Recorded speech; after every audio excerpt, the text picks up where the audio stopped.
أعوذ بالله من الشيطان الرجيم.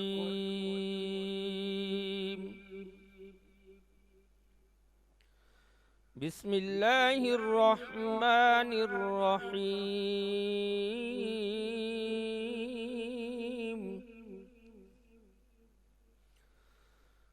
أقم الصلاة لدلوك الشمس إلى غسق الليل وقرآن الفجر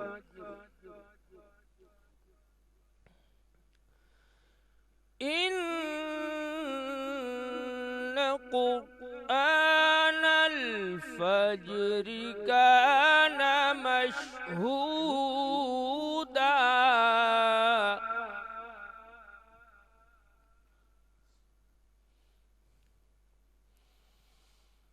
ومن الليل فتهجد به نافلة لك عسى أن يبعثك ربك مقاما محمودا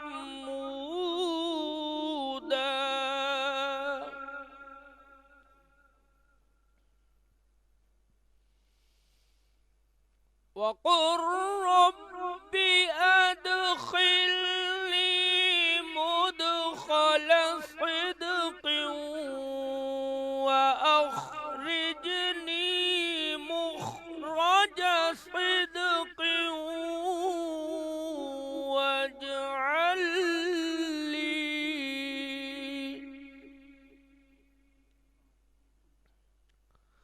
مخرج صدق واجعل لي من لدنك سلطانا نصيرا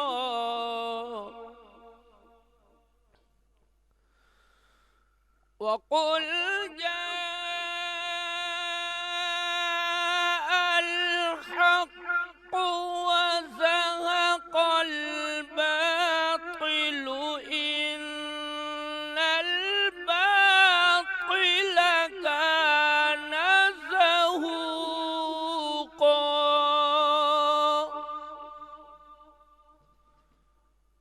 وننزل من القرآن ما هو شفاء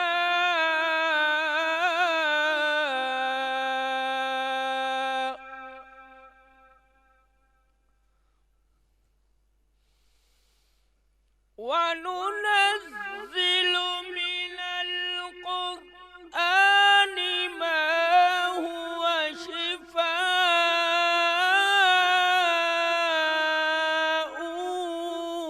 ورحمة للمؤمنين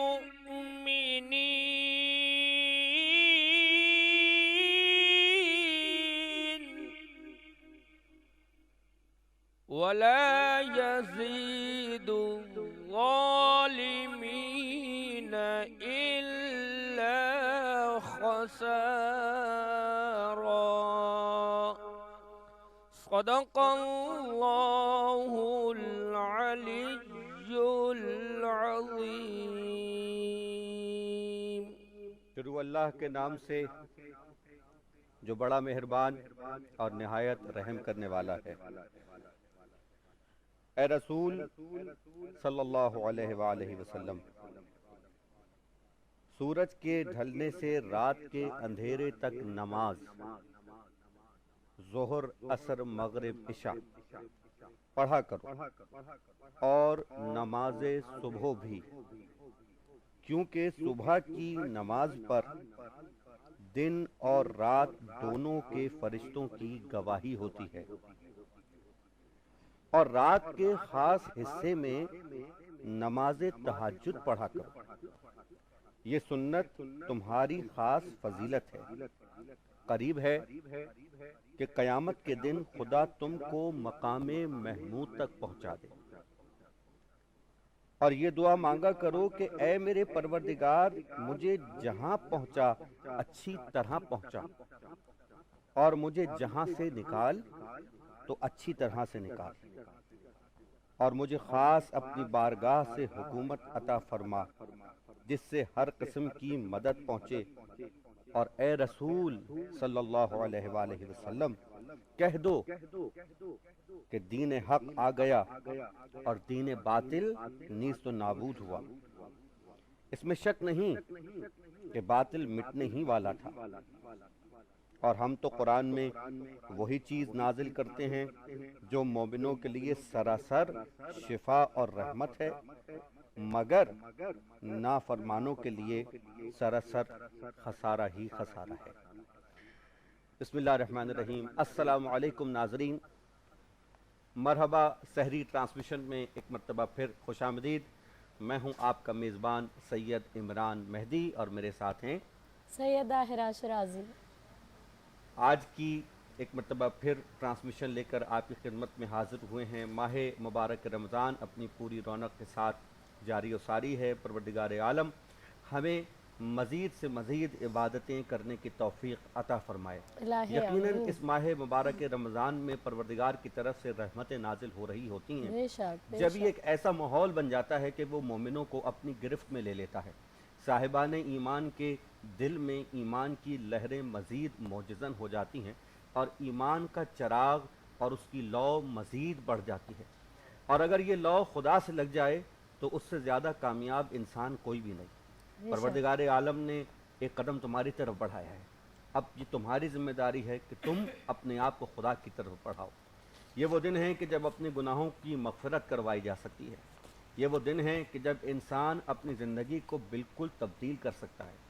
پروردگار عالم کا مقصد تمہیں بھوکا اور پیاسا رکھنا نہیں ہے، بلکہ اس بھوک اور پیاس کے نتیجے میں قربت خداوندی نصیب کرنا۔ عبادتیں یقیناً ہمارا مقصد تخلیق ہیں۔ خدا نے قرآن مجید میں کہا کہ ہم نے جن اور انسان خلق ہی اس لیے کیے کہ وہ ہماری عبادت کریں، لیکن یہ تمام عبادتیں اس وقت پائے تکمیل کو پہنچتی ہیں کہ جب عبادت کے نتیجے میں انسان کا نفس پاک ہو، قرآن پاک کی تلاوت خدا سے قریب کرے، نماز کی پابندی خدا سے قریب کرے، اور ہمیں اس ماہ مبارک رمضان میں یہ موقع خداوند تعالیٰ خاص عطا فرماتا ہے کہ ہم اس کی عبادتوں کے ذریعے اس سے قریب ہو جائیں۔ یہ وہ مہینہ ہے کہ جس میں شیطان کو باندھ دیا جاتا ہے، جنت کے دروازے کھول دیے جاتے ہیں، اور پکار پکار کر صدا دی جاتی ہے کوئی جو مجھ سے رجوع کرے، ہے کوئی جو میری طرف راغب ہو جائے۔ آج ہم اپنی اس گفتگو میں اپنے علماء کرام سے اس عنوان پر گفتگو کریں گے کہ ان عبادتوں کے نتیجے میں انسان کی زندگی پر کیا اثرات مرتب ہونے چاہیے، اور اگر عبادتوں کے نتیجے میں وہ اثرات مرتب نہیں ہو رہے تو اس کی کیا وجوہات ہیں۔ عبادتیں بہت ہو رہی ہیں، اگر روزے دار بہت ہیں، لیکن اس کے باوجود بھی ہمیں کہیں پر کرپشن میں کمی نظر نہیں آ رہی، ہمیں کہیں بھوکے اور پیاسوں کا خیال نظر نہیں آ رہا۔ میں اللہ کا روزہ رکھتا ہوں لیکن اپنی فیکٹری میں ملازمت کرنے والوں کو تنخواہیں نہیں دیتا، تو کیا یہ روزہ قبول ہوگا؟ ہم نے دیکھا کہ بہت سارے لوگ باتیں بڑی اچھی اچھی کرتے ہیں کہ جناب یہ مملکت اسلامیہ ہے، یہاں پر لوگ بڑے اچھے ہیں، 5 وقت نماز پڑھتے ہیں، اور جناب جب وہ اپنی دکان پہ کاروبار کرتے ہیں تو 2 روپے کی چیز 20 روپے کی بیچتے ہیں۔ یہاں پر لوگ کہتے ہیں کہ جناب اپنے گھروں کی چھت پر جا کر آپ اذانیں دیجئے، چھتوں پر اذانیں تو ہو رہی ہیں لیکن اسی گھر میں تہہ خانے میں ذخیرہ اندوزی بھی ہوئی ہے۔ تو کیا پروردگار عالم ان عبادتوں کو قبول فرمائے گا؟ یقیناً یہ ایک سوال ہے کہ ان عبادتوں کے نتیجے میں ہمارے نظریات کیوں تبدیل نہیں ہو رہے، ہمارے عمل کیوں تبدیل نہیں ہو رہے، اور ان عبادتوں کی جھلک ہمیں اپنی عملی زندگی میں نظر کیوں نہیں آ رہی۔ یہ ایک بڑا اہم موضوع ہے جس کے اوپر آج ہم اپنے علماء کرام سے گفتگو کریں گے۔ میں تعارف کرواتا چلوں، ہمارے سچ ٹی وی کی روایت ہمیشہ کی طرح بہت معزز مہمان ہمارے درمیان موجود ہیں، من نہایت قابل احترام شخصیت مولانا فرمان علی صاحب، مولانا سید فرمان علی صاحب، میں ان کا بہت بہت شکر گزار۔ السلام علیکم ورحمۃ اللہ وبرکاتہ۔ آپ ایک مرتبہ پھر ہمارے اسٹوڈیوز میں تشریف لائے، آپ کا بہت بہت شکریہ۔ ان کے ساتھ ہی تشریف فرما اور موجود ایک اور جانی مانی شخصیت، آپ سب ان کو پہچانتے ہیں، اور آج جو ان کا نام ہے وہی ہمارا موضوع بھی ہے، مفتی وسیم صادق بندگی صاحب۔ ان سے یہ سوال کریں گے کہ بندگی کے نتیجے میں ہم کس درجے پر پہنچ سکتے ہیں۔ السلام علیکم ورحمۃ اللہ وبرکاتہ۔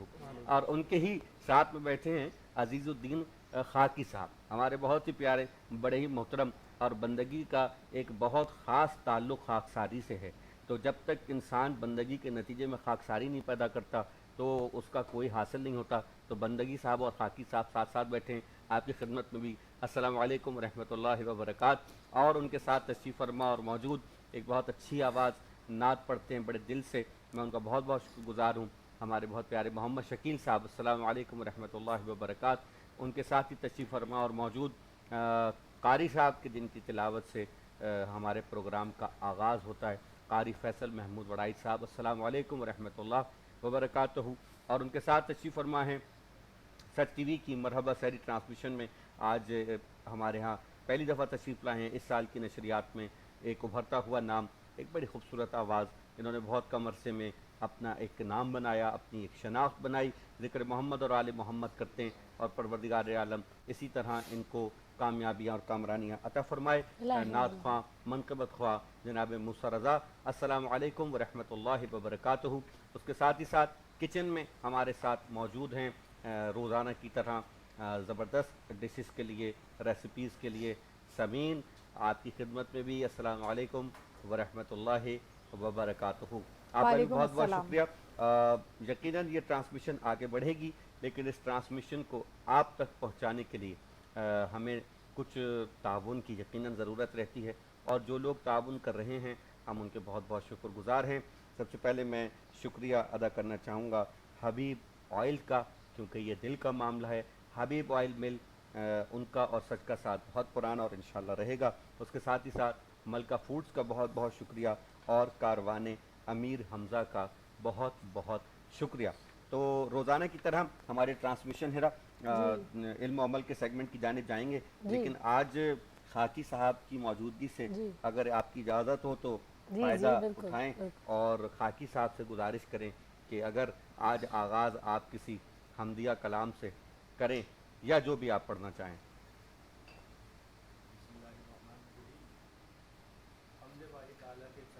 میں اللہ پاک کی نشانیوں کا تذکرہ ہے، ماشاءاللہ، اشعار میں وہاں کا تذکرہ ہوگا، ماشاءاللہ، اور تصورات کی دنیا ہے۔ اللہ پاک حرمین شریفین میں اس مہینے کی برکت سے سب کو طلب فرمائے، الہی آمین، حج اور عمرے کی سعادت نصیب فرمائے میرا مولا۔ کہ ہمیشہ نگاہوں میں میری بسے ہیں، ہمیشہ نگاہوں میں میری بسے ہیں، حرم کی زمین اور حرم کے نظارے، حرم کی زمین اور حرم کے نظارے، خدا نے سجایا ازل سے سجے ہیں، حرم کی زمین اور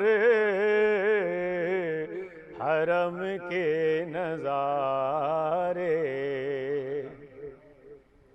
کبھی طوف کعبہ کا اعزاز پانا، صفا اور مروہ پہ بھی آنا جانا، کبھی طوف کعبہ کا اعزاز پانا، صفا اور مروہ پہ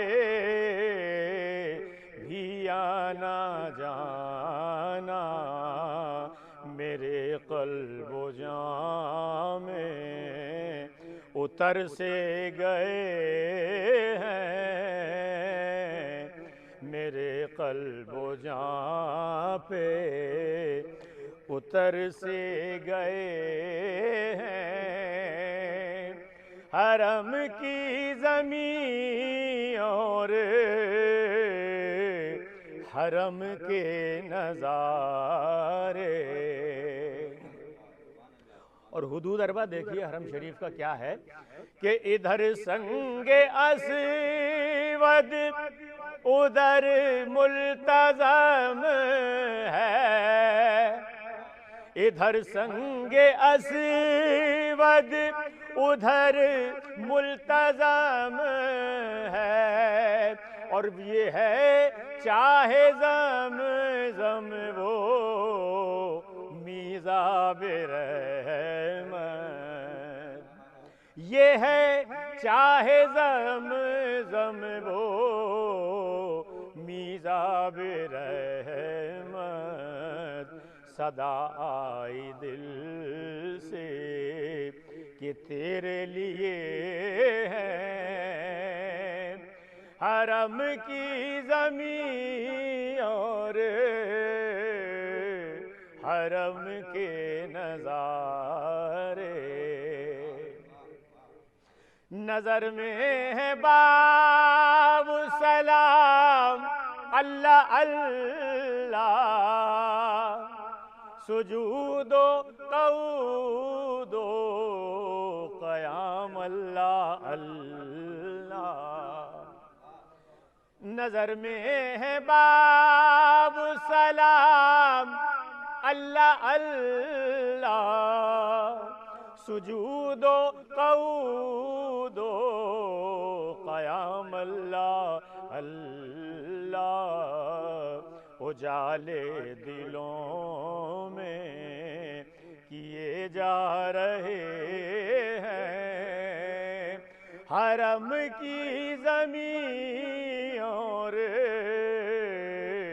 حرم کے نظارے، ہمیشہ نگاہوں میں میری بسے ہیں، حرم کی زمین اور حرم کے نظارے۔ جزاک اللہ، پروردگار عالم آپ توفیقات میں اضافہ فرمائے۔ واہ واہ، چلتے ہیں سچ کے مرحبا کچن میں سبین کے پاس۔ جی سبین، کیا پکا رہی ہیں آج آپ؟ آج میں حیدرآبادی اچار گوشت مسالہ بنا رہی ہوں۔ اچھا جی بالکل، اور اس میں جو چیزیں شامل ہوں گی بہت ہی آسان سی ریسیپی ہے اس کی۔ اس میں ٹماٹر شامل کریں گے ہم تقریباً 6 سے 7 عدد، جی، اور ساتھ میں ہم اس میں چکن شامل کریں گے تقریباً 1 کلو کے قریب، جی ٹھیک ہے، اور باقی ہم نے اس میں لہسن اور ادرک شامل کیا ہے مسالہ فوڈ والوں کی طرف سے 1 سے 2 عدد چمچ، جی ٹھیک ہے۔ اچھا، حبیب کوکنگ آئل کے اندر ہم نے چکن شامل کی ہے، چکن شامل کرنے کے بعد تھوڑا سا ہم فرائی کریں گے، فرائی کرنے کے بعد ہم اس کو دم پہ رکھ دیں گے، جب چکن ہلکی سی گل جائے گی، گلنے کے بعد ہم اس میں ٹماٹر شامل کریں گے، ٹھیک ہے۔ اچھا، اس کی خاصیت ایک تو یہ بھی ہے اچاری گوشت مسالہ جو ہے اس کی، کہ اس میں ہری مرچیں جو ہیں ہم بھر کے اس کو دم پہ لگائیں گے، یہ اسی مسالے سے۔ اس میں آدھا مسالہ جو ہے ہم سالن میں شامل کریں گے، باقی آدھا مسالہ جو ہے ہم لیمن جوس کے ساتھ مسالے کے اندر ملا کے اور ہری مرچوں کے اندر بھریں گے۔ اچھا، ہری مرچیں ہم تقریباً اس میں 8 سے 10 عدد بھی شامل کر سکتے ہیں، جی یہ آپ ڈپینڈ کرتا ہے کوانٹٹی کے اوپر کہ آپ کو کتنا بنانا ہے۔ اگر آپ کو زیادہ بنانا ہے تو 2 کلو بنانا ہے تو 2 پیکٹ استعمال کریں، 1 کلو بنانا ہے تو 1 پیکٹ استعمال کریں۔ اچھا جی، آج ہمارا موضوع ہے عبادت کے ہماری زندگی پر اثرات۔ جیسا کہ میں نے اپنے انٹروڈکشن میں اس کے حوالے سے کچھ گفتگو کی، بنا کسی تاخیر کے مولانا فرمان علی صاحب کی طرف ہم چلیں گے، اور پہلا سوال جو ابتدائی یعنی مقدمے کا سوال ہے، اور وہ یہ ہے کہ سرکار یہ فرمائیے گا کہ عبادت کے لغوی معنی کیا ہے؟ اعوذ باللہ من الشیطان اللعین الرجیم، بسم اللہ الرحمن الرحیم۔ موضوع زندگی عبادت جو ہے وہ انسان کی زندگی کا خلاصہ ہے، اور قرآن ارشاد فرما رہا ہے کہ وما خلقت الجن والانس الا لیعبدون، کہ ہم نے خلق نہیں کیا جنہوں نے انسانوں کو مگر یہ کہ عبادت کے لیے۔ اب اصل سوال یہ ہے کہ اس کے لغوی یا اصطلاحی معنی انسان کی زندگی میں اتنے جو ہے وہ متحمل نہیں ہے، اور نہ اس کا کوئی باضابطہ یا بلا واسطہ کوئی ربط ہے۔ اصل چیز یہ کہ انسان پر کہ اسے جس چیز کے لیے پیدا کیا ہے اگر وہ آشکار ہو جائے، وہ واضح ہو جائے، تو زندگی گزارنا بہت زیادہ آسان ہو جائے گا۔ اب عبادت کیا ہے؟ اگر خلاصتاً اس کو بیان کیا جائے تو ہر وہ کام کی جو رضا الہی کا سبب بن جائے وہ عبادت ہے۔ واہ واہ واہ واہ واہ واہ واہ اور اگر واہ واہ واہ واہ اس کے اب اس کے کئی حصے پروردگار عالم نے مثلا جیسے احکام شریعت کے نام سے جسے ہم جانتے ہیں ہمارے مکتب تشیع کے اندر، کہ کچھ رضائے الہی کے پہلو ایسے ہیں کہ جو انسان پر واجب ہیں، کچھ مستحبات میں ہیں اور کچھ مباحات قرار دیے گئے ہیں۔ مطلب واجبات کے اندر آپ کا نماز ہے، روزہ ہے، حج واجب ہو جائے تو وہ ہے، خمس ہے، زکوٰۃ ہے اور دیگر چیزیں۔ اسی طریقے سے کچھ مستحبات ہیں کہ کریں گے تو ثواب ملے گا، نہیں کریں گے تو کوئی گناہ نہیں۔ اسی طریقے سے کچھ مبہمات ہیں، مباح ہے، انسان کی مرضی ہے کہ کرے، انسان کی مرضی ہے چاہے نہ کرے۔ تو اصل موضوع انسان کی زندگی کا یہ ہے کہ عبادت جو ہے وہ ایک عشق ہے، واہ اور جب انسان کسی کا عاشق بن جاتا ہے تو اس کی اپنی مرضی نہیں رہتی، جو معشوق ہوتا ہے اس کی مرضی پہ چلتا ہے۔ سبحان اللہ سبحان اللہ۔ اور دنیا میں سبحان کئی اللہ۔ مثالیں آپ کو ایسی زندگی کے اندر مل جائیں گی کہ کوئی محل بن جائے تو وہ محل کسی کی محبت میں بنتا ہے، کوئی مینار بن جائے تو مینار کسی کی محبت میں واہ بنتا ہے، واہ واہ واہ واہ۔ اور پھر جب ایسی صورتحال عشق الہی میں پیش آتی ہے تو خود جو ہے وہ کائنات میں قطع کلامی کی معافی سب سے بڑی عشق کی مثال وہی ہے کہ عشق میں کیا لٹائیے، عشق میں کیا بچائیے، آل نبی نے لکھ دیا سارا نصاب ریت۔ واہ واہ واہ واہ۔ بالکل واقعتاً، اور کربلا آپ کی اس کی زندہ مثال ہے۔ اور جب انسان عشق الہی میں آگے نکل جاتا ہے تو آپ دیکھیے کہ خود قرآن بھی کہہ رہا ہے اور روایت کی روشنی میں بھی کہ مختصر یہ ہے کہ آنکھیں ہم نے دی ہیں تو یہ وہی دیکھیں کہ جو ہم دکھانا چاہتے ہیں، سبحان اللہ کان ہم نے سبحان دیے ہیں تو یہ وہی سننا چاہیے ان کو کہ جو ہم سنانا چاہتے ہیں، سبحان اللہ۔ زبان ہم نے دی ہے، یہ ہماری ہے تمہارے پاس لیکن ہماری ہے، اور یہ اس سے وہی چیز نکلنی چاہیے کہ جو ہمیں پسند ہے۔ اور جب اس منزل پر انسان پہنچ جاتا ہے تو پھر اس مقام پر انسان کے درجات جو ہے وہ بلند ہوتے ہیں، اور پھر خدا کہتا ہے کہ یہ آنکھیں کہ جو تمہارے پاس ہیں اسے تم ہمارے لیے استعمال کرتے ہو تو یہ آنکھیں تمہاری نہیں ہیں، یہ ہماری ہیں۔ سبحان اللہ۔ اس طریقے سے سبحان اللہ۔ کنکر اگر پھینکے جائیں تو پروردگار کہے کہ یہ تم نے نہیں پھینکے، یہ ہم نے پھینکے ہیں۔ واہ۔ اور کوئی کسی کو پالے تو قرآن کہہ رہا ہے کہ تم نے نہیں پالا بلکہ اسے ہم نے پالا ہے۔ اور بہت واہ ساری واہ۔ زندگی کی ایسی مثالیں، یعنی کہ عمل انسان کا ہوتا ہے، اور جب وہ ابدیت کی منزل پر پہنچتا ہے تو انسان کا عمل انسان کا نہیں رہتا بلکہ وہ عمل خدا کا عمل بن جاتا ہے۔ واہ سبحان اللہ جی، کیا اچھی بات کر دی، عشق اور عاشقی کی بات کر دی۔ اور مولانا فرمان علی صاحب بھی فرما رہے تھے کہ کوئی محل ہو تو وہ بھی کسی کی محبت میں بنتا ہے، کوئی مینار ہو تو وہ بھی کسی کی محبت میں بنتا ہے۔ تو بے قصد ایک جملہ میرے ذہن میں آیا کہ محل اور مینار تو مخلوق کی محبت میں بنتے ہیں، لیکن اگر اس خدا سے محبت ہو جائے تو پھر انسان انسان بنتا ہے۔ اصل میں بات یہ ہے کہ انسان انسان ہی اس وقت بنتا ہے کہ جب اس کا عاشق وہ پروردگار ہو جائے، اور وہ منزل ہے کہ جہاں تلوار بھی اگر لگے تو کہتا ہوا بندہ نظر آ رہا ہے کہ فضوتوں میں رب کعبہ کی قسم میں کامیاب ہو گیا۔ یہ عشق کی وہ منزل ہے کہ جہاں پہ قربانیاں دی جاتی ہیں اور یہی صدا نظر آتی ہے رضن میں قضائہ و تسلیما لامر۔ یہ عشق کی وہ منزل ہے کہ جہاں اگر سر کٹ بھی جائے تو بھی اپنے عاشق کا کلام ہی ہے جو نوک نیزہ پر تلاوت ہو رہا ہے۔ یہ عجیب ہی مقام ہے کہ جس کو شاید ہم اپنے الفاظ میں بیان بھی نہیں کر سکتے۔ وقت ہوا چاہتا ہے ایک مختصر سے بریک کا، اور دوبارہ ہم بھی واپس آتے ہیں، آپ بھی واپس آئیے، مختصر سے وقفہ، کہیں نہیں جائیے گا۔ مرحبا رمضان، مرحبا رمضان، مرحبا رمضان، مرحبا رمضان۔ بڑی تیزی سے آگے بڑھ جاؤں اور مفتی وسیم صادق بندگی صاحب کی طرف سوال ہے کہ عبادت، جیسے کہ ابھی فرمان بھائی نے ارشاد فرمایا کہ ہر وہ کام جو رضائے الہی کے حصول کا ذریعہ بن جائے وہ عبادت ہے۔ سونا ویسے ایک عمل ہے، لیکن اگر شب ہجرت مولا کائنات رسول کے بستر پہ سو جائیں تو وہ عبادت ہو جاتا ہے۔ تو اب آپ اسی بات کو آگے بڑھاتے ہوئے کچھ اس کی وضاحت دیکھنے والوں کے لیے کر دیجئے، کچھ ہمارے بچوں کے لیے کر دیجئے کہ عبادت کا لفظ آتے ہی نماز، روزہ، حج، زکوٰۃ ذہن میں آ جاتا ہے۔